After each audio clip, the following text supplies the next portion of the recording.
কম বয়সতে আপুনি নিজৰ পিতৃক প্ৰথম সৎকাৰ কৰিবলগীয়া প্ৰথম সৎকাৰ কৰিব লগা হৈছে। মায়ে ধমকি দিছিলে যাব নালাগে, এই সাহসটো ক'ৰ পৰা আহিলে চিতাৰ সন্মুখলৈ যোৱা? আমি এনেই কওঁ ন, শ্মশানত ভূত থাকে, শ্মশানত বেয়া আত্মা থাকে, নাযাবি, নকৰিবি। তো আপুনি সেই সাহসটো সেই সৰু অৱস্থাতে কেনেকৈ গোটালে? কি পায় চিতাৰ জুইত? সাধাৰণ জুই আৰু চিতাৰ জুইৰ মাজত প্ৰভেদ? সেই চিতাৰ জুইকুৰাই যাক বিলীন কৰি দিয়ে, সেই বিলীন হৈ যোৱা ব্যক্তিজনৰ জুইকুৰালে চাই চাই হয় পুতেক জীয়েক, নহয় জীয়েক জোঁৱায়েক, নহয় মাক বাপেক, তেওঁলোকৰ বুকুতো সেই একুৰা জুই জ্বলি থাকে যে মোৰ মাক বা মোৰ পিতাইক আজি হেৰুৱালোঁ। কোনোবা দিনা এতিয়া মানুহ খৰি দি আছোঁ, মস্ত ভীমবাকাৰ পেট এটা, পানী জমা হয়, সেই পানী আহি মোৰ নাকে মুখেও পৰে। চন্দাল আৰু ললিত কুমাৰ নাথ ডাঙৰীয়াৰ মাজত পাৰ্থক্য কি? আপুনি শ্মশানত থাকি, চিতাৰ কাষত থাকি 21,000 চিতা জ্বলোৱাৰ পিছত জীৱনত আপোনাৰ উপলব্ধি কি?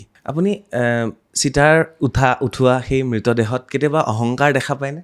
তেওঁ যি আছিলে, যদি হাতত মানে কোটিটকীয়া ঘড়ীও আছিলে, ঘড়ীটো বেলেগ কথা, ব্ৰেচলেট, এই সোণ হীৰা কিবা আছিলে, সেইবিলাক আমি আঁতৰাই দিওঁতো। বহুতে কয় ন শ্মশানত ভূত থাকে। মই লগ পোৱা নাই দেই, আত্মাই কান্দে। মই লগ পোৱা নাই। মই এনেকুৱা দেহৰো সৎকাৰ কৰিছোঁ যি উৱলি গৈছে।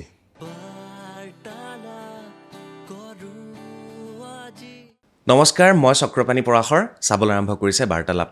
কিহৰ ওপৰত কথা পাতিম, কি বিষয় লৈছোঁ আৰু কোন আহিছে, ইতিমধ্যে এক অনুমান আপোনালোকে কৰিছে। তেখেত বহু বছৰ ধৰি তেখেতে লোকপিয়লৰ লগত জড়িত হৈ আছিল। মানুহৰ সংখ্যা কিমান বাঢ়িছে, কিমানৰ মৃত্যু হৈছে, অসম ভাৰতত কিমান মানুহ আছে, সেই লোকপিয়লৰ পৰা তেখেতৰ নাম হ'লগৈ শ্মশান বন্ধু। মানে তেওঁ মানুহৰ লগতেই জীয়াই আছে। আৰু তেখেতৰ নাম হৈছে ললিত কুমাৰ নাথ ডাঙৰীয়া। আৰু তেখেতে আমি যেনেধৰণে পুৱা উঠি বিভিন্ন কামত যাওঁ, কোনোবা অফিচত যায়, কোনোবা স্কুললৈ যায়, কোনোবা ব্যৱসায়ৰ বাবে ওলাই যায়, আৰু এইগৰাকী বিশেষ ব্যক্তি পুৱা উঠি তেখেতে শ্মশানলৈ যায় আৰু আবেলি পুনৰ শ্মশানৰ পৰা ঘূৰি আহে। আৰু তেখেতৰ কাম এটাই বৰ্তমান, তেখেতে মৃতকক সৎকাৰৰ সময়ত সহায় কৰা। আৰু সেইবাবে আজি তেখেত মোৰ অতিথি আৰু বহুখিনি কথা আমি পাতিম। নমস্কাৰ জনাইছোঁ প্ৰথমে আপোনাক। নমস্কাৰ।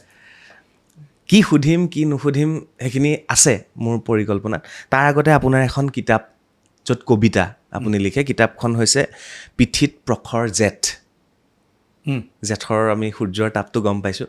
ভিতৰত এটা কবিতা আছে, সেই কবিতাটোৰে আমি আৰম্ভ কৰিম বুলি ভাবিছোঁ। আপুনিয়ে শুনাওক কবিতাটো। ময়ে লিখা কবিতা? আপুনি লিখা কবিতা, হয়।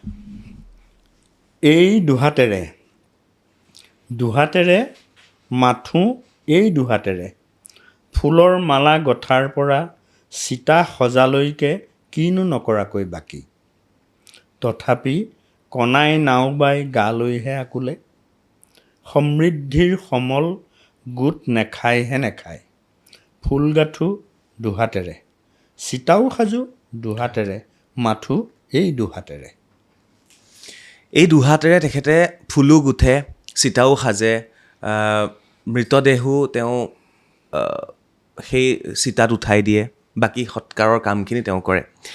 এতিয়ালৈকে তেওঁ যিহেতু লোকপিয়লৰ লগত জড়িত হৈ আছিল, তেখেতৰ হিচাপ ইমান খেলি মেলি নহয়, তেওঁ হিচাপ বৰাবৰ তেখেতৰ। আৰু তেখেতে 21,000 ব্যক্তিক এতিয়ালৈকে শ্মশানত তুলি দিছে, তেওঁৰ চিতা জ্বলাইছে আৰু সেই সৎকাৰৰ কামখিনি তেওঁ কৰিছে। মই জনামতে তেখেতে ইমান বছৰে অসমৰ বহু ব্যক্তিক তেওঁ মৃত্যুৰ পিছত শ্মশানলৈতো লৈ গৈছে। ইয়াৰ উপৰি কলিকতাতো তেখেতে এই সেৱা আগবঢ়াই আছিলে।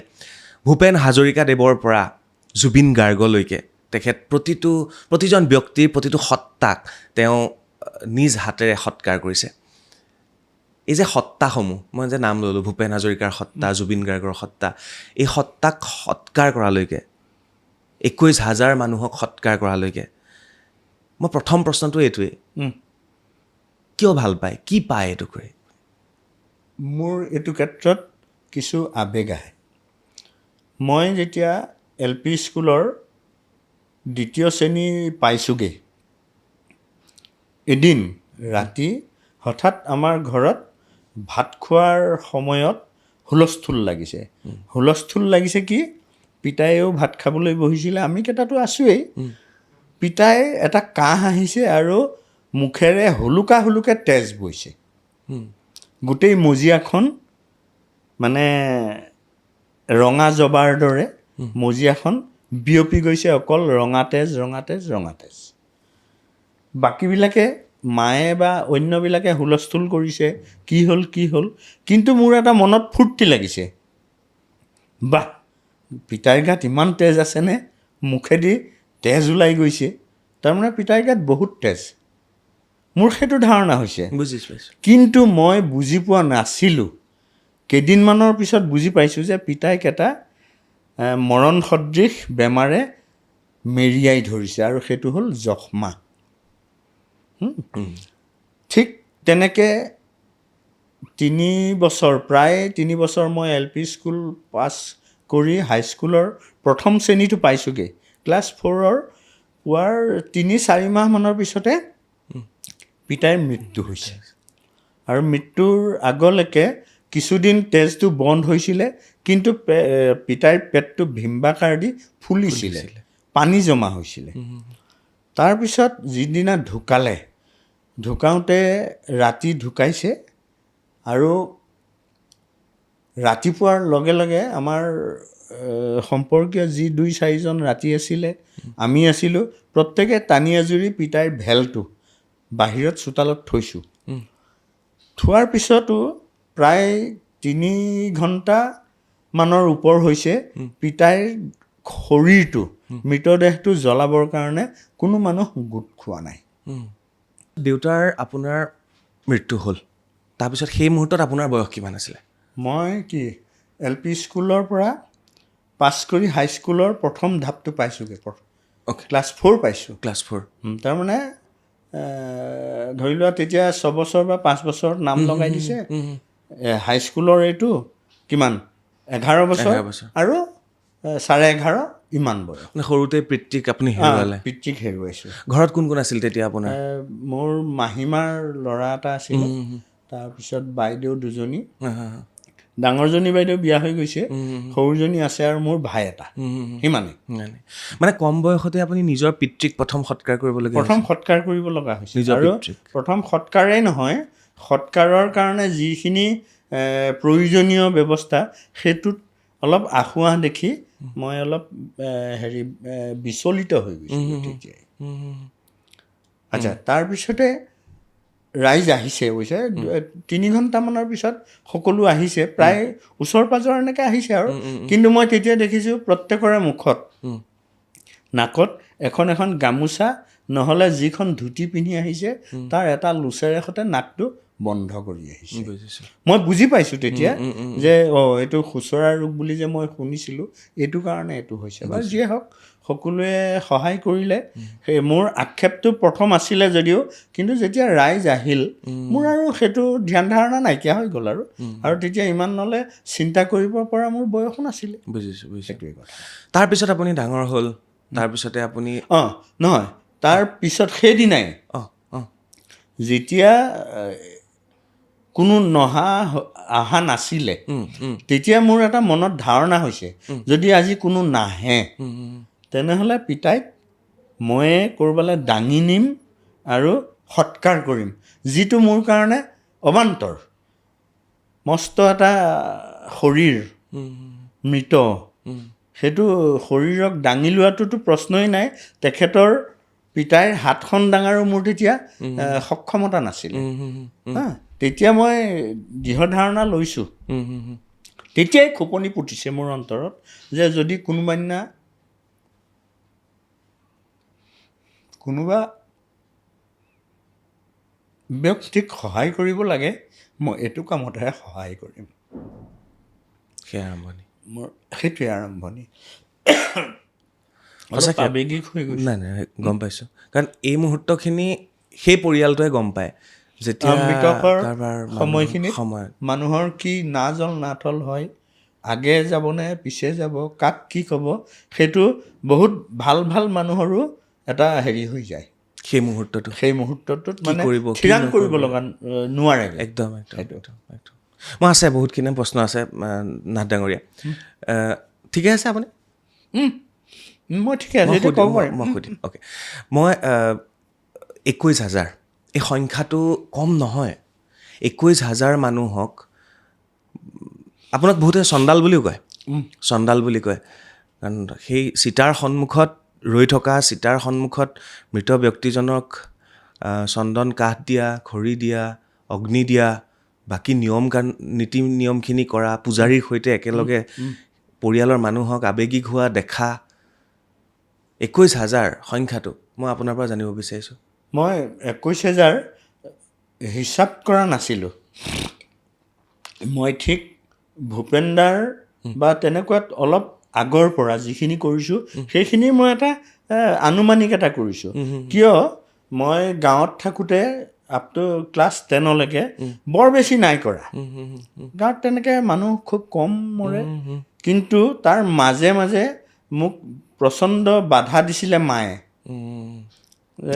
যদি কিবা হয় তথাপিও মই কেইগৰাকীমান মানুহৰ মই সৎকাৰ কৰিছোঁ কাষে পাজৰে থাকি বুজিছোঁ একদম ওচৰলৈ যাব নিদিয়ে তেতিয়া ডাঙৰ মানুহসকলে অলপ ধমকিয়াই যা আঁতৰি যায় ইয়াত কিয় আহিছ ঠিক তেনেকৈ মই যেতিয়া 79ৰ ডিচেম্বৰত গুৱাহাটীলৈ আহিছোঁ আহি মই ডিপাৰ্টমেণ্টত জইন কৰিছোঁ লোকপিয়লত আৰু 80 চেঞ্চাছ ন চেঞ্চাছ ডিপাৰ্টমেণ্ট লোকপিয়ল কয় তাৰপিছত মানে 80 না 81 মানত এই আমাৰ এগৰাকী পিয়ন ঢুকাইছিলে নেপালী ব্যক্তি মই তেতিয়া লাচিত নগৰত আছিলোঁ থাকোঁতে মই আহিয়ে জইন কৰাৰ পিছত দুই এজনে সুধিছে মোৰ অফিচ কলিগ আমি একে বয়সৰ যে তুমি বা তই কি কৰি ভাল পাওঁ মই বোলো মই এনেকুৱা তেনেকুৱা মই মানুহ খৰি দিবলৈ গ'লে মই নিজকে অলপ হেৰি বুলি ভাবোঁ সন্তুষ্ট হোৱা বুলি ভাবোঁ যে মই কাৰোবাক অকণমান সহায় কৰিব পাৰিছোঁ ঠিক তেনেকুৱাতে যেতিয়া তেনেকুৱা ব্যক্তিজন ঢুকালে অফিচত কৈছে যে এতিয়া কি কৰা যাব সন্ধিয়া তাকো তাৰপৰা বোলে দুইজনমানে ক'লে যে এনেকৈ আমাৰ ল'ৰা এটা নতুনকৈ যে জইন কৰিছে সি এইবিলাক কামত কৰে যেতিয়া মোক ধৰিলে মই আৰু আমি লগ লাগি পেলাই তেতিয়া এনেকুৱা গাড়ীৰ বাহনৰ ব্যৱস্থা নাইতো সেই কোনখিনিৰ পৰা নিছোঁ সেইটোও ক'ব নোৱাৰোঁ গান্ধী বস্তি খুব সম্ভৱ ওচৰতে আৰু নহয় তাৰ আগতে কৈছে মই সুধিলোঁ ক'লৈ নিব ক'ত কামখিনি কৰিব বোলে নৱগ্ৰহলৈ মই বোলো নৱগ্ৰহ ক'ত আছে কি কৰে তাত বোলে মানুহ খৰি দিয়া জেগা মই গুচি গ'লোঁ আৰু আমাৰ অফিচৰ মানুহখিনিৰ লগত গ'লোঁ গৈ পেলাই ৰাতি 7মান বজাৰ পৰা কিজানি কাম কৰিছোঁ তেতিয়া এইটো অৱস্থা নাছিলে নৱগ্ৰহৰ ওচৰৰ এই কাঠৰ দোকান এখন আছিলে এতিয়া যিটো এই জয়ন্ত বৰুৱাহঁতৰ হেৰি কাঠৰ দোকানখন বুজি পাইছোঁ তাৰ পৰা 4 টুকুৰা খুটা কিনি আনিছোঁ কেইটকামান দি পেলাই আনি ৰাতি লেমৰ পোহৰত খুটা পুতি খৰি জাপি দি সেই ব্যক্তিজনক আমি সৎকাৰ কৰি গুচি আহিছোঁ মোৰ গুৱাহাটীত সৎকাৰৰ কাম সেইটোৱে প্ৰথম এতিয়া নৱগ্ৰহত বাৰু আপোনাৰ ইলেক্ট্ৰিক চিটাও আহিল এতিয়া বহুতখিনি সুবিধা হ'ল এতিয়া নাইকিয়া হৈছে এইটো নাইকিয়া হ'ল এইটো মোৰ কনফিউজ আছিলোঁ এনেই মই এতিয়া সুধিব বিচাৰিছোঁ তেনেকৈ আৰম্ভ হোৱা সেই যাত্ৰা মায়ে ধমকি দিছিলে যাব নালাগে এই সাহসটো ক'ৰ পৰা আহিলে চিতাৰ সন্মুখলৈ যোৱা আমি এনেই কওঁ ন শ্মশানত ভূত থাকে শ্মশানত বেয়া আত্মা থাকে নাযাবি নকৰিবি তো আপুনি সেই সাহসটো সেই সৰু অৱস্থাতে কেনেকৈ গোটালে এই যে পিতায়ে এটা মোক শিক্ষা দি গ'ল পিতায়ে শিক্ষা কি দিলে জানানে চক্ৰ যে মোৰ দৰে যাতে অৱস্থা কাৰো নহওক যাতে তই তাৰ কাৰণে এটা দৃঢ় মন ল'ব নোৱাৰনে সেইটো অশৰীৰী মোক যেন এটা আদেশ দি গ'ল আৰু সেইকাৰণে মৃতক ভয় খাইছিলোঁ বহুত আগতে তাৰ পিছলৈ মৃতক এইবিলাকে মোক আৰু বিচলিত কৰিব পৰা নাই মই 21,000 মানুহৰ নাম বা সন্মুখত প্ৰয়াত লগাই পেলাই যদি মই এতিয়া আপোনাক ক'বলৈ কওঁ বহুত দীঘলীয়া হ'ব তথাপি মই ক'বলৈ চেষ্টা কৰিছোঁ ভূপেন হাজৰিকা জুবিন গাৰ্গ হিৰুদা মামণি বাইদেউ এতিয়া তৰুণ গগৈ এইবিলাক নহয়চোন আপোনাৰ মুখেৰে কওক নহয় মই লিখি আনিছে নহয় মই দুজনমানৰ নামখিনি লৈ আহিছোঁ এবাৰ গাই দিয়ক দেই মানে এইখিনিতে মই কওঁ যে 21,000 ব্যক্তিক শ্মশানত মানে চিতাত জুই লগোৱা বা চিতা দিয়া ললিত চন্দ্ৰ নাথ ডাঙৰীয়া ললিত কুমাৰ লিখো ললিত কুমাৰ নাথ ডাঙৰীয়াৰ সেই লিষ্টখন বহুত দীঘলীয়া হ'ব, কিন্তু তাৰ ভিতৰতে তেওঁ কেইজনমান ব্যক্তিৰ নাম লৈ আহিছে, এবাৰ গাই দিয়কচোন। যেনে ধৰি লওক ভাৰতৰত্ন ভূপেন হাজৰিকাদেৱৰ দাদা সংস্কাৰ কৰি মাইকটো ৰাইজৰ মাজত পৰিচিত হোৱাৰ আগতে গুৱাহাটীত বিশেষকৈ নৱগ্ৰহ শ্মশানত কাঠ সংস্কাৰত ভাগ লৈছিলোঁ জাষ্টিছ কে এন শইকীয়া, কবি নলিনীধৰ ভট্টাচাৰ্য, যোগেন্দ্ৰ নাৰায়ণ ভূঞা, খুমটাই সমষ্টিৰ প্ৰাক্তন বিধায়ক নগেন বৰুৱা, তাৰপিছত বৰগীতৰ শিল্পী নৰেন দাস, বিহুৰ শিল্পী বকুল চুতীয়া আদি ব্যক্তিৰ। ইয়াৰ মাজত এই কাষে পাজৰে আৰু ক'ৰবাত কৰিছোঁ, কিন্তু এইকেইজন ব্যক্তি মই নৱগ্ৰহলৈ আহিলে অকল যে এইজনকে কৰিছোঁ সেইটো নহয়। এতিয়া ধৰি লওক জাষ্টিছ কে এন শইকীয়াৰ যিদিনা কৰিছোঁ তেতিয়া হয়তো আৰু 4-5জন আছে, মই অকল সেইজনৰ নামটো লিখি থৈছিলোঁ। মানে যিহেতু আপুনি লোকপিয়লত কৰিছিলে, লোকপিয়লত খুব হিচাপ খুব ধুনীয়াকৈ লয় না, নাম কেইজনৰ, কাৰ ঘৰত কেইজন সন্তানৰ জন্ম হৈছে, কোন মহিলা, কেইজন পুৰুষ, কাৰ মৃত্যু হৈছে, কোন জন্ম হৈছে, লোকপিয়লত একদম ডাটা লাগিব। আৰু সেইখিনি বস্তু নহয়, মই এইখিনি নাম তেতিয়াৰ পৰা যদি লিখি গ'লোহেঁতেন ভালেই আছিলে, কিন্তু মই ভাবিছিলোঁ কি এইবিলাক নাম লিখি মোৰ কি হ'ব, আৰু মই নাম লিখি কি জহাবলৈ যাম। কাম কৰিছোঁ, মই সন্তুষ্টি লভিছোঁ বা মই কাৰোবাক সহায় কৰাৰ এটা মানসিকতাৰে ওলাই আহিছোঁ, মই নাম লিখিতো লাভ নাই। কিন্তু এতিয়া মই এই চক্ৰপাণীহঁতৰ মুখত পৰিবলৈ মই বেঙা হৈ গৈছোঁ যে নামখিনি যদি তেতিয়াৰ পৰা মই লিখি থলোহেঁতেন, এতিয়া চক্ৰপাণীক মই সলসলীয়াকৈ ক'ব পাৰিলোঁ। নাই, আপুনি যি মহৎ কাম কৰিছে তাৰ কাৰণে আপোনাৰ কোনো লোকপিয়লৰ প্ৰয়োজন নাই, তালিকাৰ প্ৰয়োজন নাই। মই তালিকা লৈ মই ডাঙৰ মানুহ হ'ব বিচৰা নাই। আপোনাক জানে, চিনি পায়, শেহতীয়াকৈ মই জুবিনদাৰ ক্ষেত্ৰতো আপোনাক দেখা পাইছে সকলোৱে।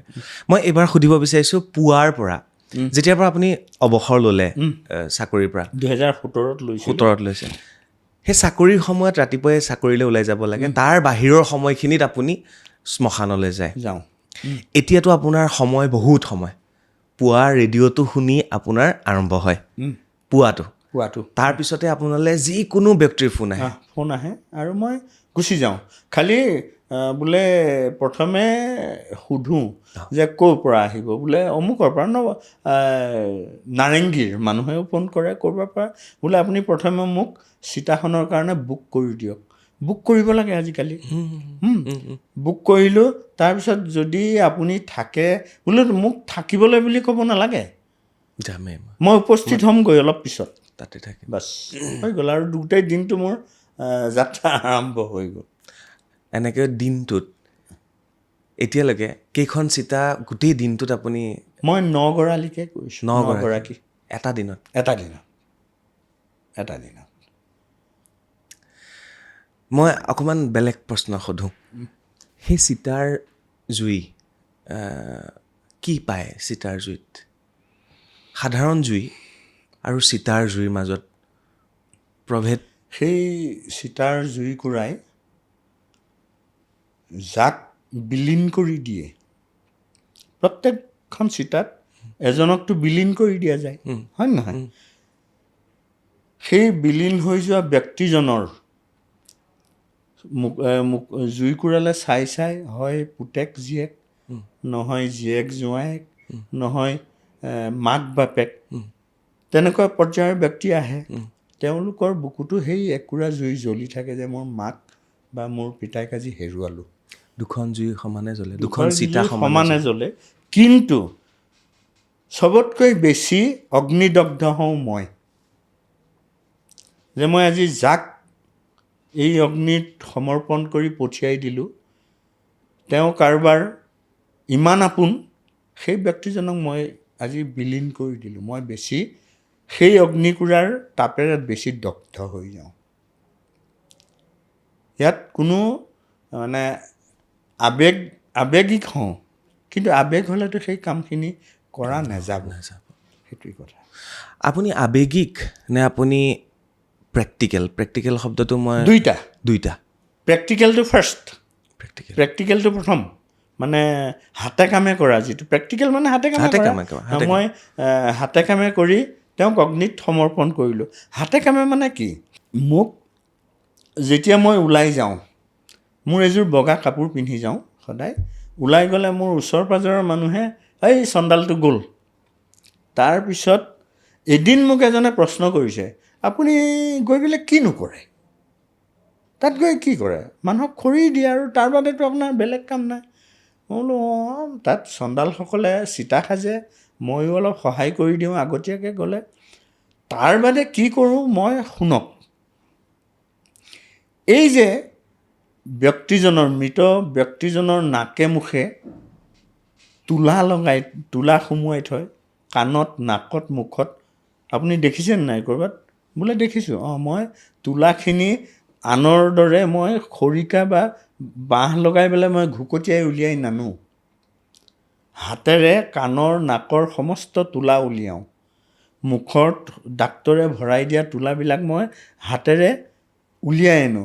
আৰু একদম শেহতীয়া এটা কাম কৰোঁ কি, তেওঁক, মৃত ব্যক্তিগৰাকী তেওঁ পুৰুষ হ'ব পাৰে, মহিলা হ'ব পাৰে, ডাইপাৰ পিন্ধাই থয়, হয়নে নহয়? তোমালোকেওতো দেখিছা। অঁ, মই সেইবিলাক টানি টানি টানি টানি তেওঁৰ বস্ত্ৰ আমি হীন কৰি পঠিয়াব লাগে কাৰণে সেইবিলাক কৰোঁ। ডাইপাৰ আনো, আৰু ডাইপাৰ টানি আনিলে কোনোবা দিনা সেই মৃত ব্যক্তিগৰাকীৰ শৌচ পেচাব আমাৰ হাতৰ বহুতলৈকে লাগি যায়। মই সেইবিলাক কাম কৰোঁ দিয়ক। আপুনি শুনিব বিচাৰিছিলে নহয়, এই নাই এইবিলাক কথা আৰু নক'ব দেই, মোৰ ঘিণ লাগি যায় বোলে। সেইটোৱেই কথা। তেতিয়া মোক সুধিছিলে আপোনাৰ ঘিণ নালাগে? মই বোলো যদি মোৰ ঘিণেই লাগিব লগা হয়, মই সেই কামৰ পৰা নকৰিলোহেঁতেন। নকৰাটো নহয়, সেই কামলৈ আগবঢ়াটো মোৰ কাৰণে মহাপাপ হৈ যাব। মই সেইবিলাকৰ লগতে লাগি থাকোঁ।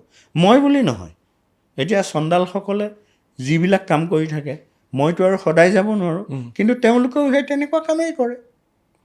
কোনোবা দিনা এতিয়া মানুহ খৰি দি আছোঁ, মস্ত ভীমবাকাৰ পেট এটা, পানী জমা হয়, সেই পানী আহি মোৰ নাকে মুখেও পৰে, ছিটিকি পৰে, গোটেই চোলা কাপোৰ মোৰ ভিজি যায়। একো ঘিণ কৰিব লগা নাই। গ'লোঁ অকণমান পানী দুনি লৈ পৰিষ্কাৰ কৰিলোঁ, আকৌ যেনে আছিলোঁ মই তেনে মানুহ হৈ গৈ আকৌ তেওঁৰ কাম কৰি আছোঁ। অকল সেইদিনা যে একদম খুব পৰিষ্কাৰ পৰিচ্ছন্নভাৱে মৃত ব্যক্তি এজন আহিব তেনে নহয়, বিভিন্ন ধৰণৰ পোক লগা মানুহো আহে, পিঠিত যিটো বেড চ'ৰ কয়, এইটো অসমীয়াত মই কি ক'ব মই নাজানো বাৰু দেই। মানে উঠিব নোৱাৰি বিচনাতে থাকে মাহৰ পিছত মাহ, বছৰ পিছৰ। এতিয়া মই এটা ঘটনা কৈছোঁ, এদিন নৱগ্ৰহত এজন বোলে তেওঁ ডাক্তৰ আছিলে, কিবা ডেকা উপাধি। তাৰপিছত যেতিয়া মতা মানুহটো আমি লুটিয়াই দিওঁ, বস্ত্ৰহীন কৰি পেলাই লুটিয়াই দি, তেখেতৰ দেখিছোঁ বাপৰে বাপ, পিঠিখনত গোটেই তোলাই তোলা। তেতিয়া মই বুজিবলৈ বাকী নাই যে তেওঁ গোটেই সমস্ত ঘাঁ হৈ গৈছে। তেতিয়া এজনক সুধিলোঁ, বোলো এখেতৰ কোনোবা আছেনে? বোলে আছে, সেইজন বহি আছে। তাৰপৰা মই তেখেতক মাতিলোঁ, বোলো আহকচোন অকণমান সহায় কৰি দিয়ক। নাই মই যাব নোৱাৰোঁ দেই বোলে, মোৰ ঘিণ লাগে বোলে। হৈ গম পালোঁ সেইজনৰ এইজন ককায়েক। আমি কি কৰিছোঁ, তোলা যিমানখিনি পাৰিছোঁ উলিয়াই তলত পেলাই তেওঁক সৎকাৰ কৰিছোঁ। মোৰতো হাতত একো লাগি থকা নাই আজিলৈ, বৰঞ্চ মই ধন্যহে হৈছোঁ। সেইবিলাক কাম কৰিলে মই ধন্য হওঁ যে মই আজি কোনোবা এঘৰ মানুহক সহায় কৰিব পাৰিলোঁ। এই ব্যক্তিজনক মই সুকলমে পঠিয়াই দিয়াত, অগ্নিৰ মাজেৰে একো অসুবিধা নোহোৱাকৈ পঠিয়াই দিব পাৰিলোঁ। মোৰ জীৱনটো ধন্য হৈ গৈছে আজি। সেইটোৱেই কথা। ধন্য আপোনাক। আমি নাথ ডাঙৰীয়া, আমি ক'ৰবাত ইমান মানুহ লগ পাওঁ ন জীৱনটোত, কিন্তু আমি এটা বস্তুৱেই সদায় ভাবি থাকোঁ, আমাৰ চাঙিখন দাঙিবলৈ সেই 4জন মানুহ কোন হ'ব। আমি নিজেও গম নাপাওঁ, মৃত্যুৰ পিছত আমাৰ চাঙি বা কোনে দাঙে কোনেও নাজানে। বাট মই এতিয়ালৈকে হয়তো মোৰ পৰিয়ালৰ 2-4জনৰ চাঙি মই দাঙিছোঁ, কিন্তু সেই বস্তুটো যে কেনেকৈ, মানে আপুনি কেনেকৈ উপলব্ধি কৰে? এদিন আপোনাৰো একেই দশা হ'ব, মোৰো একেই হ'ব। একে মোৰ উপলব্ধি মানে কি, যদি মানুহ কম হয়, কিছুমান আজিকালি অলপ সাহসী হৈছে প্ৰথম কামটো হ'ল কি মানুহজন কি হৈ ঢুকাইছে কিছুমানে সেইটো চিন্তা কৰে হা কি হৈ ঢুকাইছে মই দাঙি ল'ম নে নল'ম দ্বিতীয়তে দাঙি লোৱা মানুহজনে আকৌ ভয়ো কৰে মই কান্ধত লৈ এজন মৃত ব্যক্তি লৈছোঁ মোৰ বা কি হয় দুটা কাৰণত চাঙি ডঙাটো মানুহৰ হেৰিটো অলপ কম হয় কিন্তু মই সেইটোৰ মোৰ মূৰৰ পৰা মোৰ হেৰিৰ পৰা গুচি গৈছে ক'ৰবাত মই ইয়াততো ডাঙাটো বেলেগ মই 3 কিলোমিটাৰ ৰাস্তাও মই চাঙি দাঙি লৈ পেলাই মৰাশ লৈ গৈছোঁ গুৱাহাটীতে হা আৰু নৱগ্ৰহলৈ যেতিয়া যাওঁ কোনোবা দিনা এজন হ'লেও কমি যায় আজিকালি কিন্তু বহুত হয় আজিকালি আহে মই তেওঁলোকক সহায় কৰোঁ যেনে এতিয়া তৰুণ গগৈ ছাৰৰ ক্ষেত্ৰত প্ৰথমে যেতিয়া পুলিচ বিভাগৰ মানুহে আনিলে তেওঁক প্ৰথম পুলিচ বিভাগৰ বা আৰ্মিসকলৰ এটা নিয়ম আছে কি চাঙিত পুলিচে নেদাঙে হেৰি লয় কি কয় এইটো কফিন আমি তৰুণ গগৈ ছাৰৰ ক্ষেত্ৰত কৰিছোঁ কি এঠাইত থলোঁ পুলিচে অনা হেৰিটো কফিনটো তাৰপিছত আমি উলিয়াই পেলাই চাঙিখনত উঠালোঁ অকণমান জেগা আমি যিটো সংস্কৃতি বুলি কওঁ চাঙিখনো এটা অসমীয়া মানুহৰ সেইটো সংস্কৃতি তাৰমানে বাঁহৰ ওপৰত আৰু বাঁহৰ ওপৰত উঠি তেওঁ ভূমি স্পৰ্শ কৰি থাকিব লাগিব আমি তাৰ পৰা দাঙি আকৌ চিতাখনৰ ওচৰলৈ লৈ আহিছোঁ এই 10 খোজ বা 2 খোজ সেই 2 খোজো মই দাঙি লোৱাৰ সৌভাগ্য হৈছে মোৰ আপুনি এই মৃতদেহ ডঙা চিতাত উঠাই দিয়া চাঙিখন ডঙা ইয়াক আপুনি সৌভাগ্য বুলি ভাবেনে সৌভাগ্য তাৰমানে এই প্ৰকাৰে ভাবোঁ যে সেই ব্যক্তিগৰাকী মোৰ কান্ধত উঠি অহাৰ এটা যুগ আছিলে চাগে এটা সময়ত আৰু হয়তো কোনোবা দিনা যদি সিজন্মত কিবা কাৰণে লগ পাইছিলোঁ তেতিয়া কিজানি কৈছিলে ঐ তই কিন্তু মোক ল'ব লাগিব দেই মই তেনেকুৱা এটা অনুভৱ কৰোঁ কিন্তু সেইটো মিছা সেইটো হয়তো নহ'বও পাৰে কিন্তু তেওঁ মোৰ সন্মুখত আহিলে মোৰ দাঙি লোৱাৰ এটা তেওঁক সৌভাগ্য হ'ল সেইটোৱেই কথা চন্দাল আৰু ললিত কুমাৰ নাথ ডাঙৰীয়াৰ মাজত পাৰ্থক্য মানে চন্দালসকলে বিনিময়ত কাম কৰে এই বস্তুটো মই উপস্থাপন কৰা নাছিলোঁ যে আপুনি সকলো বিনামূলীয়াকৈ কৰে মানে এইকাৰণে তেওঁলোকে সেই কামভাগি কৰাৰ কাৰণে এটা বিনিময় লয় পাৰিশ্ৰমিক লয় মই পাৰিশ্ৰমিকটো কথাই নাই মই সাধাৰণতে এটকীয়া 30-40টামান লৈ যাওঁ মই লগত আৰু সেইটো মোৰ ল'ৰাই আকাশদ্বীপে মোক সেইখিনি ঘৰতে যোগাৰ কৰি কাৰণ আকাশদ্বীপ আপোনাৰ ল'ৰা বেংকত চাকৰি কৰে নহয় এই ছেক্ৰেটেৰিয়েটত পাহৰি গৈছিলোঁ তাৰপিছত মই লৈ যাওঁ গৈ পেলাই মৃত শৰীৰ অহাৰ আগতেই আমাৰ ব্যক্তি চন্দাল যিসকলক কোৱা যায় সৎকাৰ কৰ্মী যিসকল সেইসকলে খৰি চৰি জাপি থৈ দিলে 3-4খন সাজু হৈ আছে মই প্ৰত্যেকখনতে গৈ পেলাই এটকীয়া 4টা দি পেলাই মই খুটাত ধৰি পেলাই প্ৰণাম জনাওঁ সেইটো কাম মই কৰোঁ লগতে মই এটা সময়লৈকে আজি 6-7-8 বছৰ আগতে তাত কাম কৰিলে প্ৰত্যেক ব্যক্তিৰ পৰিয়ালে পানী যোগান দিয়ে খাওঁ মোক হীৰামন চৌধুৰী বুলি যোনজনে সৎকাৰ কাম কৰে শ্মশান বন্ধু এজন আছে তেখেতে ক'লে নাথ হেৰি নহয় আপুনি পানী গিলাচো কিনি খাব নোৱাৰে ইয়াত যে আনে দিয়া পানী খায় মই সেইদিনা অলপ অবাক হ'লোঁ বোলো কথাটো কি মোক তেতিয়া বুজাই দিছে বিনিময়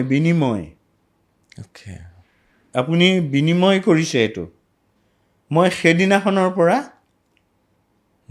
পানীটোপা মই নিজে কিনি খাওঁ আনে দিয়া পানী নাখাওঁ আৰু কোনোবাই চিনাকি অচিনাকি হওক এই কাম ভাগ কৰিলে অলপ মাতে সকাম নিকামলৈ মই কেতিয়াও নাযাওঁ আৰু এই যে মই তুমি হয়তো সুধিব পাহৰি গৈছা পইচাটো কিয় দিওঁ কিয় দিয়ে পইচাটো চিতাত পুৰোহিতসকলৰ মন্ত্ৰপুটটো চিতাত কৰাটো বেলেগ তেখেতলোকৰ নিয়মত কৰে মোৰ এই খুটাকেইটাত যে দিওঁ এটকা এটকা এটকা এটকা 4টা দিলোঁ নহয়, প্ৰত্যেকটো খুটাত মই এটকা এটা দি পেলাই খুটাটোত ধৰি প্ৰণাম কৰোঁ প্ৰত্যেকতে। আৰু মোৰ প্ৰণামটো একেটাই যে খুটাকেইটা ক'ত আছে, ভূমিভাগত আছেনে নাই, আছে। যে ভূমিভাগ তুমি এই ব্যক্তিগৰাকীক গ্ৰহণ কৰিবা। দ্বিতীয় এক শক্তি হ'ল অগ্নিভাগ, যে অগ্নিভাগ তুমি তেওঁক তোমাৰ কোলাত লৈ নিৰ্বিঘ্নে পঠিয়াই দিয়াৰ ব্যৱস্থা কৰিবা। মই এই দুজনক তাত প্ৰণাম কৰোঁ, সেইটোৱে মোৰ প্ৰণাম। পুৰোহিতৰ কথাটো বেলেগ, বুজি পাইছোঁ। পুৰোহিতৰ মন্ত্ৰপুটটো বেলেগ, সেইবিলাক হ'লে মই ইমানটো নাজানিম। কিন্তু মই এই দুটা কাম কৰোঁ, 1 নম্বৰ ভূমিভাগ আৰু দ্বিতীয় অগ্নিভাগ। দুয়োভাগকে মই প্ৰণাম কৰোঁ, তোমালোকে নিজ গুণে গ্ৰহণ কৰিবা, সেইটোৱে কথা। শ্মশান বন্ধু ললিত কুমাৰ নাথ ডাঙৰীয়াৰ কথাবিলাক আপোনালোকে শুনি যাওক। মই আৰু কিছু কথা পাতিব বিচাৰিছোঁ তেওঁৰ লগত। ধৰক এতিয়া মই অকণমান আৰু ডেফ্টত যাব বিচাৰিছোঁ। পুৰোহিতে পুৰোহিতৰ কাম কৰে, চণ্ডালে চণ্ডালৰ কাম কৰে, আপুনি আপোনাৰ কাম কৰে। চিতাত উঠাই দিলে ব্যক্তিগৰাকীক, সেই নিয়মখিনি অকণমান মোক বুজাই দিব নেকি? যে তলত খৰি থাকিলে, তাৰপিছতে কি থাকে, কেইবাৰ কি দিব?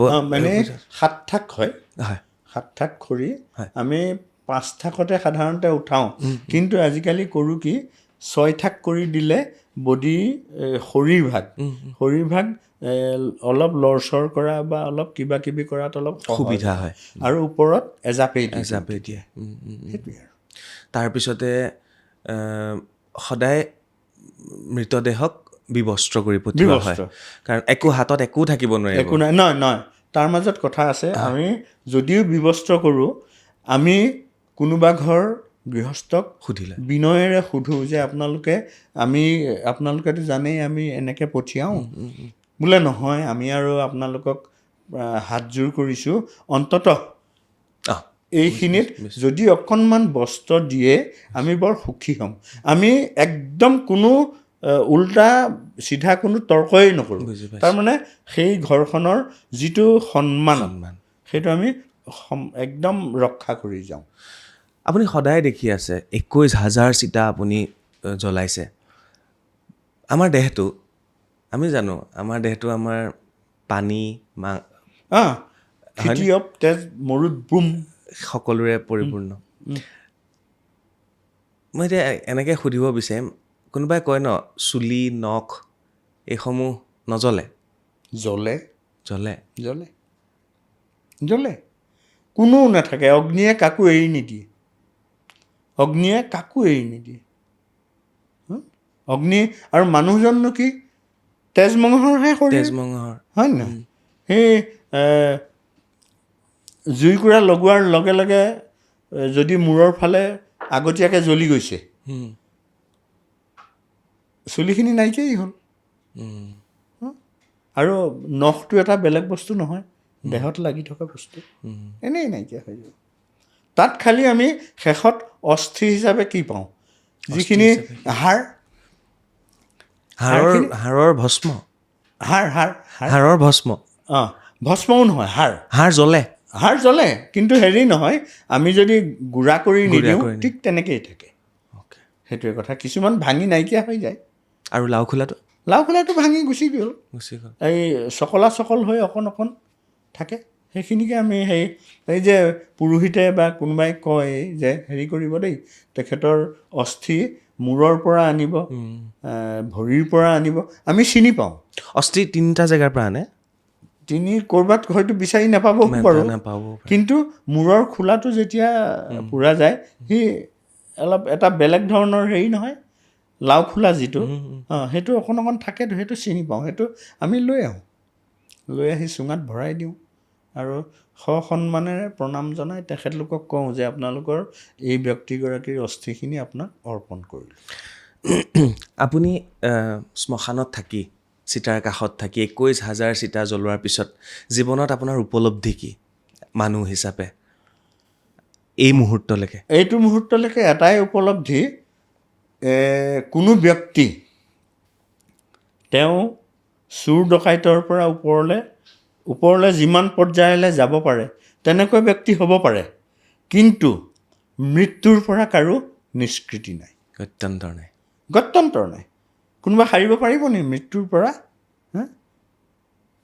একোহে কৰিব নোৱাৰে। আৰু সেইকাৰণে বৃথা বুলি নকওঁ, মানুহে জীয়াই থকা সময়ত খোৱা বোৱা, পিন্ধা উৰা, লাজ সন্মান সকলো ৰাখিব পাৰিব, কিন্তু মৃত্যু হ'ল মানে চকু মুদিলে মানে তেওঁ ক'ত আছে কি কথাটো তেওঁৰ কাৰণে অবান্তৰ হৈ যায়। আপুনি চিতাৰ উঠোৱা সেই মৃতদেহত কেতিয়াবা অহংকাৰ দেখা পায়নে? নাই, ধন সম্পত্তি দেখা পায়নে? নাপাওঁ। মণি মুকুতা, নাই, টকা পইচা? একো নাই। তেওঁ যি আছিলে, যদি হাতত মানে কোটিটকীয়া ঘড়ীও আছিলে, ঘড়ীটো বেলেগ কথা, ব্ৰেচলেট, এই সোণ হীৰা কিবা আছিলে, সেইবিলাক আমি আঁতৰাই দিওঁতো। খালি নেপালী ব্যক্তিৰ ক্ষেত্ৰত এটা হেৰি আছে, নিয়ম আছে। পোৱালমণি, এই মৃত্যুৰ পিছত যেতিয়া চিতাত উঠোৱা হয়, তেওঁৰ উটটো নে কি এনেকুৱা অকণমান দাঙি পেলাই সোণৰ অকণমান এচিকটা ভৰাই দিয়া যায়। সেইবিলাক কাষ্টম, সেইবিলাক মানে প্ৰত্যেক জাতি গোষ্ঠীৰ কিবা নিয়ম আছে। বছ আমি সেইটো নিয়ম সন্মানেৰে পালন কৰিবলৈ চেষ্টা কৰোঁ। আৰু এতিয়া আগতে মই হেৰি নকৰিছিলোঁ, আজিকালি যেতিয়া চিতাত উঠাই দিয়াৰ আগতে সেই পৰিয়ালৰ সকলোৰে ওচৰত মই হাতযোৰ কৰি প্ৰণাম কৰি কওঁ যে আমাক এতিয়া তেখেতৰ কামখিনি কৰিবৰ কাৰণে অনুমতি দিয়ক। মই আজিকালি বিনা অনুমতিত একো কাম নকৰোঁ। সেইটোৱে কথা। নাথ-ডাঙৰীয়া,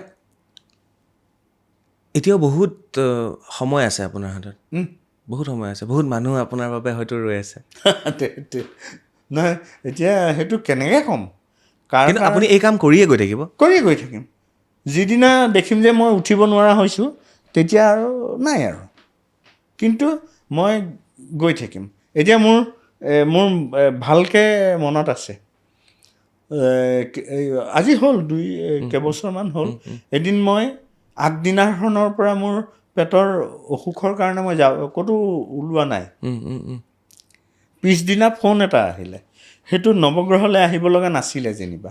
আমাৰ ওচৰত এখন উদালবাক্ৰা বুলি শ্মশান আছে, তাৰ পৰা মাতিলে, বোলে এনেকৈ তেনেকৈ আপুনি আহিব পাৰিবনে? মই বোলো যাম, এতিয়াই যাম।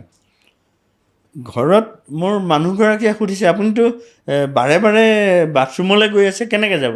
মই বোলো নাই, মোৰ অসুখ ভাল হৈ গ'ল। পানী এসোপা খাই ল'লোঁ আৰু গুচি গ'লোঁ, আৰু গোটেই দিনটো কাম কৰি আছোঁ।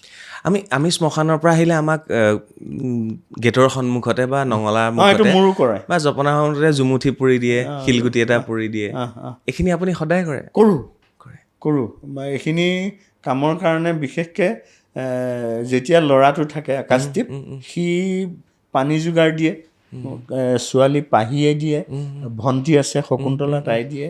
এই মোৰ মানুহগৰাকী কিন্তু অলপ আহিবলৈ ভয় কৰে, কিন্তু কৰে। আপোনাৰ ভয় নালাগে শ্মশানলৈ যাবলৈ? নালাগে, ভয় লাগিলে মই যাবই নোৱাৰোঁ। বহুতে কয় ন শ্মশানত ভূত থাকে। মই লগ পোৱা নাই দেই, আত্মাই কান্দে। মই লগ পোৱা নাই। কি কাৰণে? মই যিদিনা বাইকখন লৈ পেলাই নৱগ্ৰহলৈ ওলাওঁ, তেতিয়া মই এটা অশৰীৰী আত্মাক বিশ্বাস কৰোঁ, কিন্তু যে মই অন্য নহয়, মই তেওঁলোকক প্ৰাৰ্থনা জনাওঁ ঘৰতে যে মই তোমালোকৰ চৰণ ধোৱাবলৈ গৈ আছোঁ, মোক সুকলমে লৈ যাবা। গ'লোঁ, কাম বন কৰিলোঁ। ধৰি লোৱা 11 বজাত যোৱা মানুহটো মই ৰাতি 11-12 বজাত আহিছোঁ। শ্মশানৰ কাম বন শেষ কৰি মুখ হাত ধুই ওলাই আহোঁতে আকৌ এনে নৱগ্ৰহৰ অশৰীৰী আত্মাসকলক মই প্ৰণাম জনাওঁ। আপুনি অনুভৱ কৰেনে আছে অশৰীৰী আত্মা? আছে বুলি মই ভাবোঁ। কেনেকৈ অনুভৱ কৰে? কেনেকৈ অনুভৱ কৰোঁ মানে কি, এইটো উশাহটো হয়নে নহয়? হয়। উশাহটো অবিনশ্বৰ বুলি কয়। তেনেহ'লে মৃত ব্যক্তিজনৰ উশাহটো গ'ল, সি ক'ৰবাত বিলীন হৈ গ'ল, মই সেইটো ভাবোঁ। তাৰমানে সি বতাহৰ লগতে আছে। সেইকাৰণে মই সেইটো হেৰি কৰোঁ, আছে বুলি। মই কি আছে নাজানো, কিন্তু অশৰীৰী কিবা এটাক মই অলপ বিশ্বাসত লৈ থাকোঁ। যদি ভাল আছে বেয়াও আছে? ভাল আছে বেয়া আছে দিন তেওঁলোক আছে, ৰাতি নহয় আছে। আৰু নহয় মই আহোঁতেও কওঁ যে তোমালোকৰ মই চৰণ ধোৱালোঁ বুজিছোঁ। মোক এতিয়া থৈ আহাগে মই সদায় প্ৰাৰ্থনা কৰোঁ দেই এইটো তাত প্ৰাৰ্থনা কৰোঁ আৰু আজিলৈকে মই কোনো হেৰিত পৰা নাই বিপদত পৰা নাই মই ৰাতি 2 বজাত 3 বজাতো আহিছোঁ বাইকখন লৈ ভূতনাথ ন তেওঁ ভূতনাথ ভূতনাথ আৰু নৱগ্ৰহ নাই তেওঁ ভূতনাথ ন তেওঁ ভূতনাথ আৰু নহয় যদি মই হয় শিৱক মানো হয় তেনে শিৱটো এই ভাগৰে মূল মূল ব্যক্তি, হয় মূল হেৰি মূল কি হ'ব দেৱতা মই তেওঁক প্ৰণাম কৰিলোঁ অশৰীৰ আত্মা মানে কি মই শিৱকে প্ৰাৰ্থনা কৰিলোঁ মই আৰু এটা বস্তু সুধোঁ আপোনাক আমাৰ যেতিয়া আমাৰ দেহত অগ্নি লগাই দিয়া হয় শ্মশানত সকলো মৃত ব্যক্তিৰ চকু বন্ধ হৈ থাকেনে নাথাকে মই এই বস্তুটো মই জানিব ইচ্ছা নাথাকে আছিলে নহয় কাৰোবাৰ হয়তো কিবা কাৰণে মৃত্যুৰ সময়ত তেওঁৰ চকু মেল খাই পেলাই অলপ আৰু মৃত ব্যক্তি ক্ৰমান্বয়ে ঠাণ্ডা হৈ আহে নাই হে 10 ঘণ্টা গ'ল 15 ঘণ্টা গ'ল তেতিয়া তেওঁৰ চকু মেল যে খাই আছিলে সেইটো তুমি জপাই পেলাই বলে নোৱাৰিবা নোৱাৰে আৰু সেইটোৱে কথা বেলেগ একো নহয় বেলেগ একো নাই মানুহৰ পৰা অপদস্থ হয় আপুনি অপদস্থ কেনেকৈ হয় নাথ ডাঙৰীয়া কওকচোন কি হয় সেইটো মই নাম নক'ম নালাগে নাম ক'ব না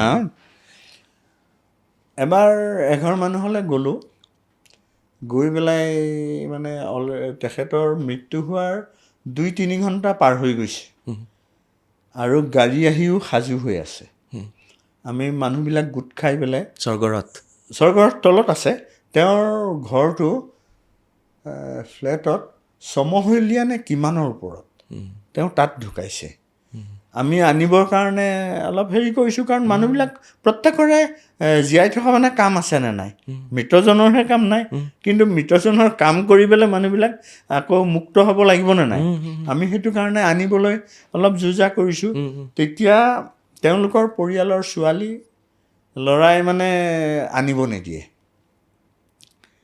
মই যেতিয়া বেছি সময় হৈছে তেতিয়া মই অলপ কৈছোঁ যে নহয় আমাক নিবলৈ দিয়া কাৰণ সময়ৰ কথা এটা আছে নহয় তেতিয়া মোক কৈছে কি আপুনিতো বুজি নাপাব এয়া মোৰ দেউতাহে আপোনাৰতো দেউতাক নহয় কিয় লৈ যাব সোনকালে থাকক মই তেতিয়া কৈছিলোঁ যে তোমাৰ দেউতা হয় জানিছোঁ কিন্তু আমি তোমালোকক এই বোজা যিটো হৈ আছে এতিয়া মৃতদেহ মানে বোজা কিন্তু দেই প্ৰত্যেকৰ কাৰণে বোজা গধুৰ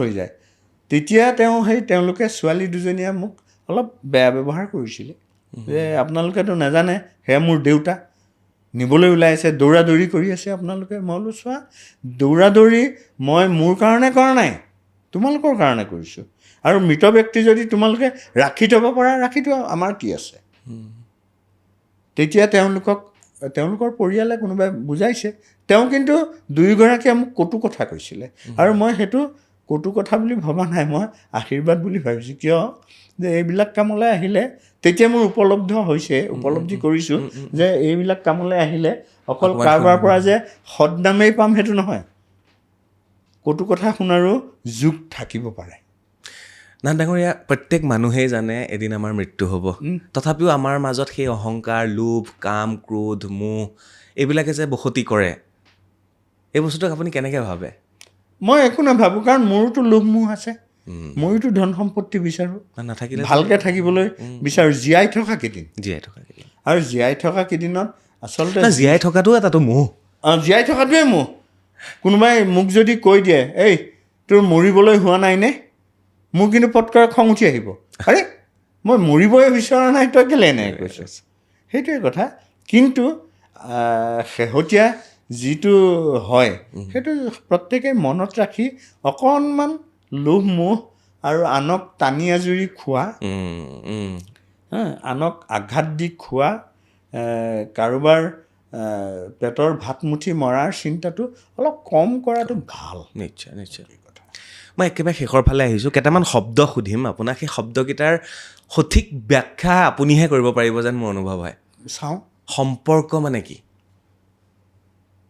ইচ্ছাদাৰ যিটো কোৱা হয় কি ইটছ আদাৰ ইটছ আদাৰ প্ৰত্যেকে প্ৰত্যেকৰ সম্পৰ্ক আৰু সম্পৰ্কবিহীনভাৱে মানুহ নহয়, জীৱ জন্তুও নচলে। মৃত্যুৰ পিছত সম্পৰ্ক থাকে?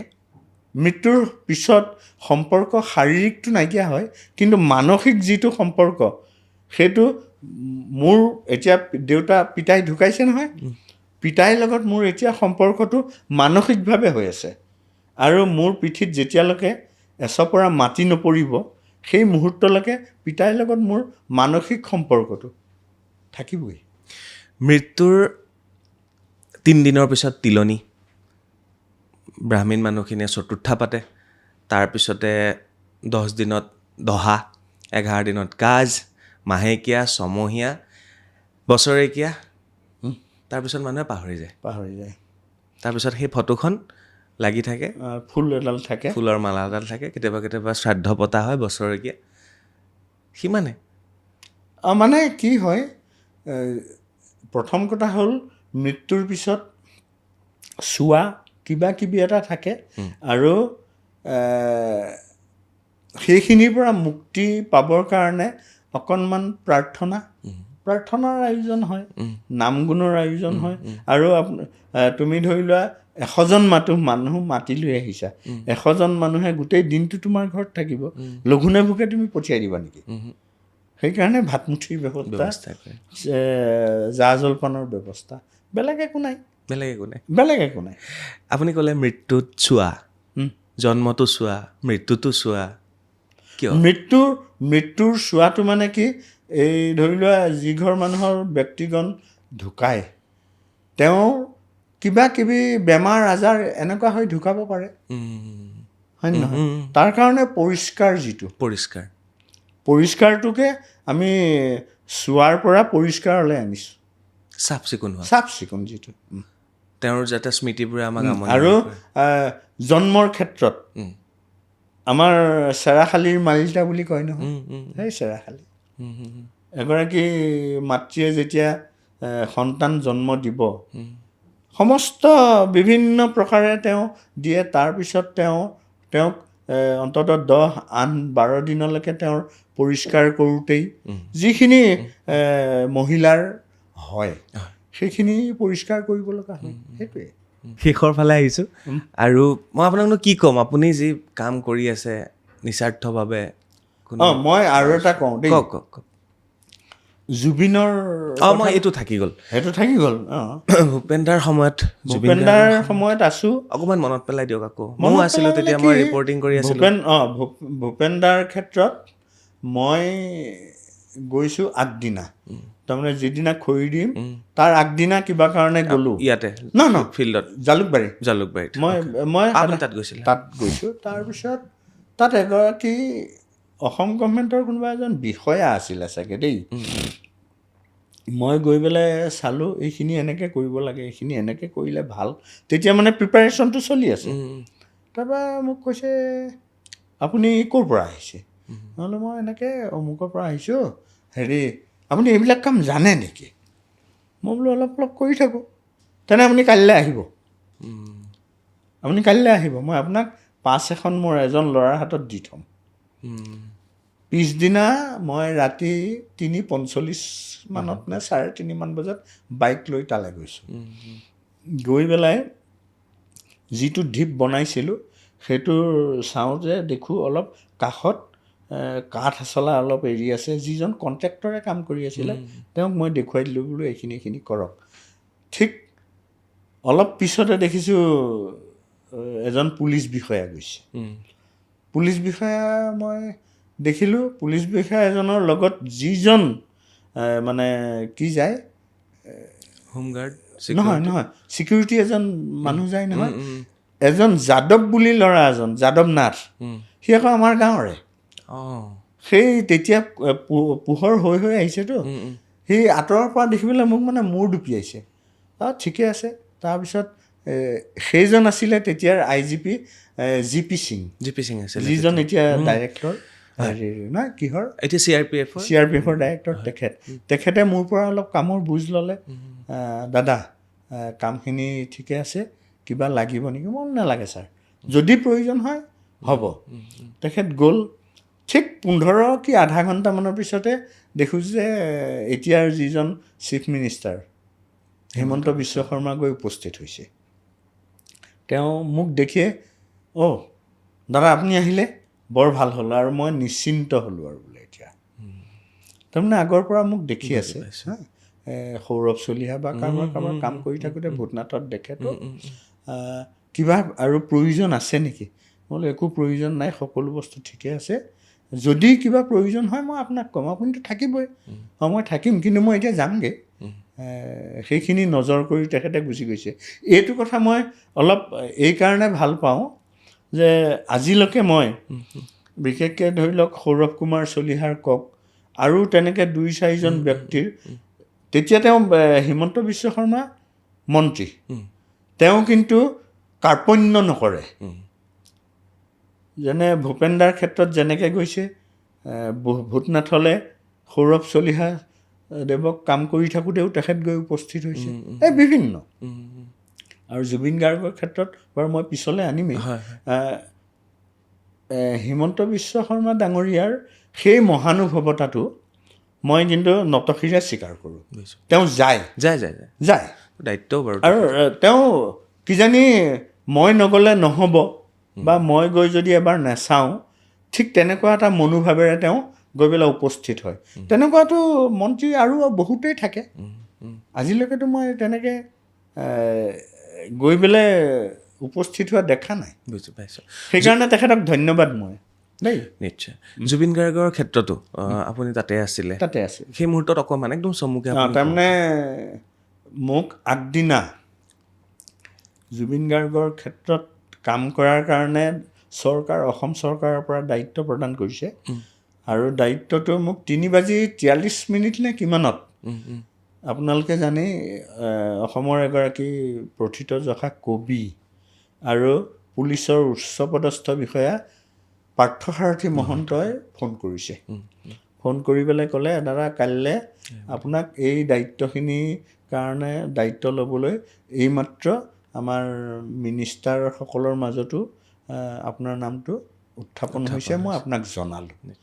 আমি পিছদিনা ঘৰৰ পৰা 3:30 বজাত গাড়ী লৈ ওলাই গৈছোঁ। মোৰ ল'ৰা আকাশদ্বীপে গাড়ী চলাই গৈছে, মোক লৈ গৈছে আৰু গৈ পেলাই আমি পালোগৈ, কামখিনি আগবঢ়ালোঁ আৰু তেনেকেই। আপুনিও কাহিলীপাৰাতে থাকে? মই কাহিলীপাৰা। আৰু জুবিনদাৰ ওচৰতে, প্ৰায় ওচৰতে এই আৰু আপোনালোকে প্ৰত্যেকেই দেখিছে। মই জুবিন গাৰ্গৰ ক্ষেত্ৰত এটা ফটো নিশ্চয় চক্ৰপাণীয়ে দেখিছা যে তেখেতক এনেকৈ লৈ পেলাই আহিছোঁ। মই কিন্তু একদম দৃঢ় হৈ আছিলোঁ যে মই জুবিন গাৰ্গক যেতিয়া তেখেতক মই লৈ যাম, মই কোনোপধ্যে ভাগি নপৰোঁ, যাতে মই হতাশ নহওঁ।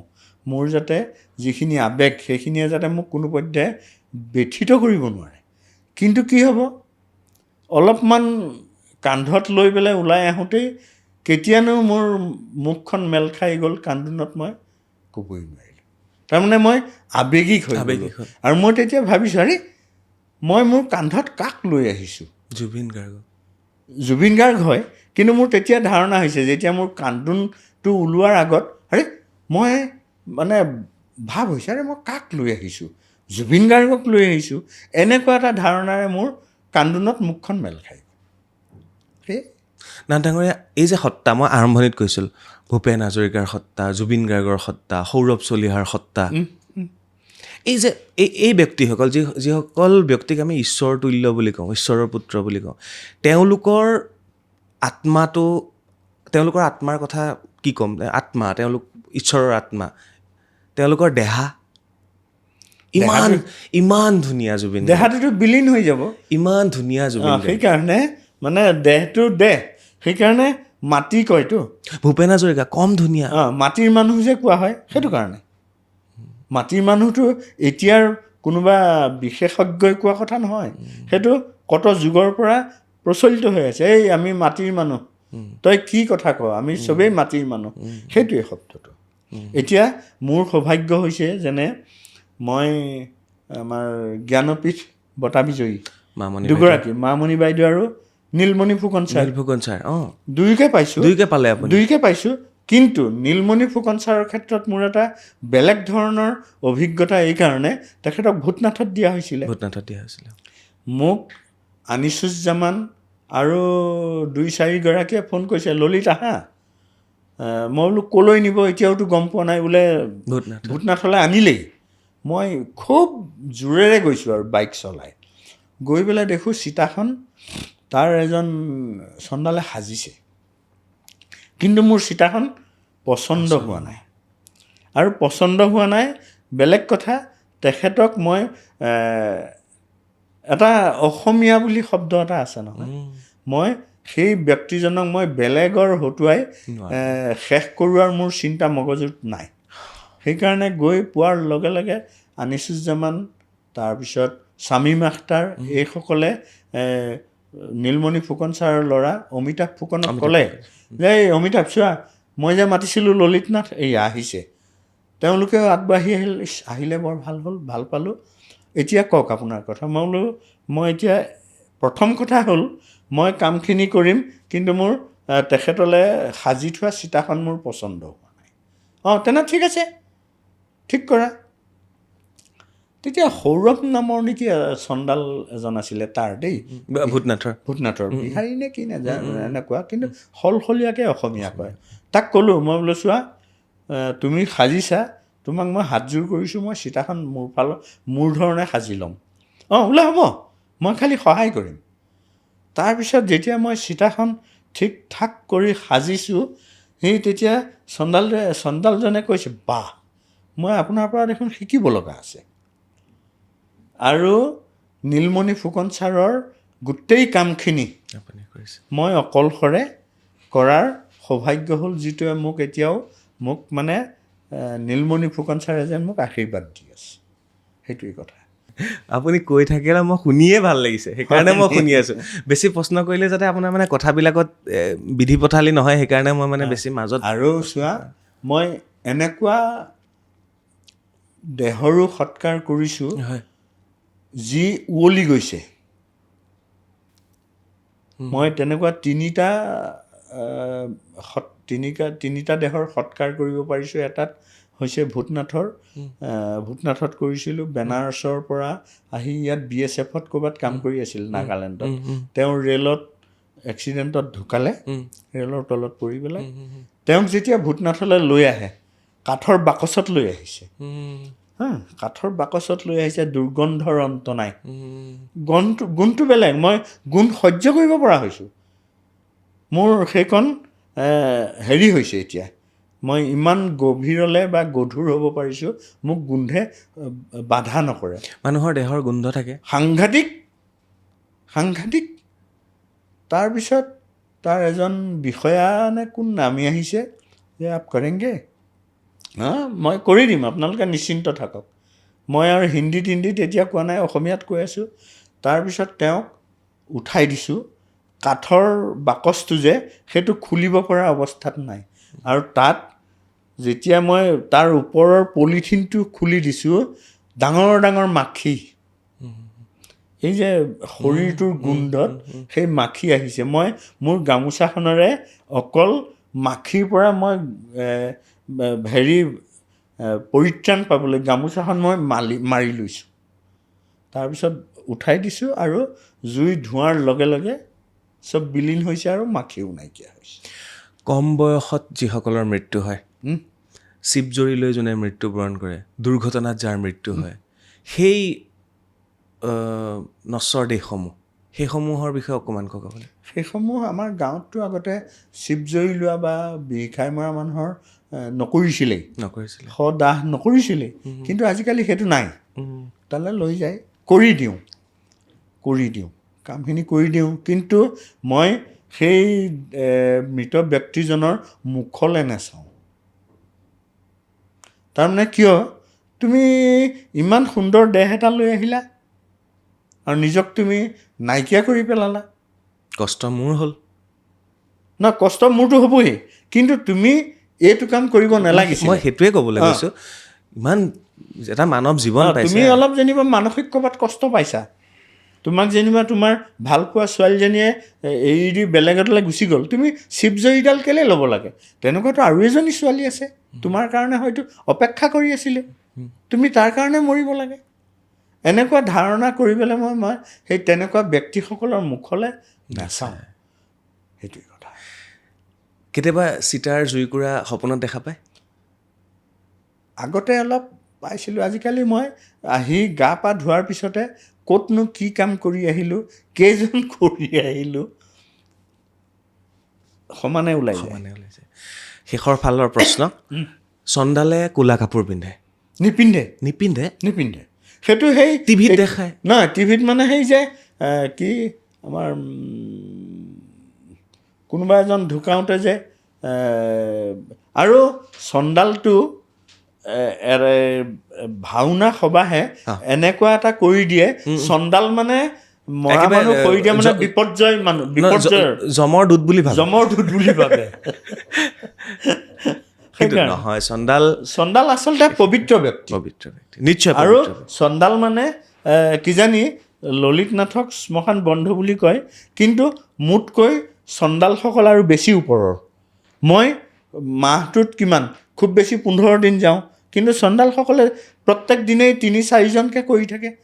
তেওঁলোক আৰু শ্ৰদ্ধাৰ আৰু নমস্য ব্যক্তি তেওঁলোক, যদিও তেওঁলোকে বিনিময়ত কৰে, আৰু বিনিময়ত কৰিব লাগিব। তেওঁলোকৰ সংসাৰ আছে আৰু ভাত মুঠিৰ কাৰণে তেওঁ সেইটো বাছি লৈছে। সেইকাৰণে তেওঁ কেতিয়াও হেৰি ব্যক্তি নহয়, অস্পৃশ্য কেতিয়াও নহয়। আপোনাক কেতিয়াবা কোনোবাই অস্পৃশ্য বুলি কৈছে? শুনিছোঁ, ঠাট্টা কৰাও শুনিছোঁ, চন্দালটো বুলি কয়। আপোনাৰ ওচৰৰ মানুহে? ওচৰ পাজৰৰ মানুহেও কয়। ধৰক বিয়া বাৰু পাতিছে, আমন্ত্ৰণ নিমন্ত্ৰণ আপুনি তেনেকুৱা নকৰে। কিন্তু যদি চন্দাল বুলি মই ক'ৰবাৰ পৰা উৰি অহা শব্দটোও শুনিছোঁ, সেইটো মোৰ কাৰণে তেওঁৰ পৰা আশীৰ্বাদ বুলি মই গ্ৰহণ কৰিছোঁ। মানুহৰ শৰীৰটোত এনেকুৱা এটা পৰ্যায়লৈ যায়গৈ, যদি খুব সোনকালে সৎকাৰ কৰা নাযায়, একেবাৰে পোকে লেউ লৈ থকা দেখিছোঁ। তেনেকুৱা ব্যক্তিও মই এতিয়ালৈকে 2জন পাইছোঁ নৱগ্ৰহত। আৰু তেতিয়া ভাবোঁ, বাহ, মোৰ শৰীৰটোনো কি, এই চূণ তেল ঘঁহিছোঁ, চূণ তেল বুলি কৈছোঁ দেই, আচলতে ৰং পাউডাৰ ঘঁহিছোঁ। কিন্তু মৃত্যুৰ পিছত যেতিয়া সেই ব্যক্তিসকলৰ মই গাৰ পৰা পোক সৰি পৰা দেখিছোঁ, তেতিয়া মোৰ অলপ নিজকে ধিক্কাৰ হয়। আমি মানুহবিলাকে এই এনেকুৱা পৰ্যায়টো যদি খুব সদায় নিজকে গৰ্বেৰে যদি উফন্দি থকা মানুহে এই পোক লৈ থকা ব্যক্তিজন যদি দেখিলেহেঁতেন, কিজানি তেওঁৰ মানসিক অসমান হ'লেও তললৈ আহিলহেঁতেন। নিশ্চয়।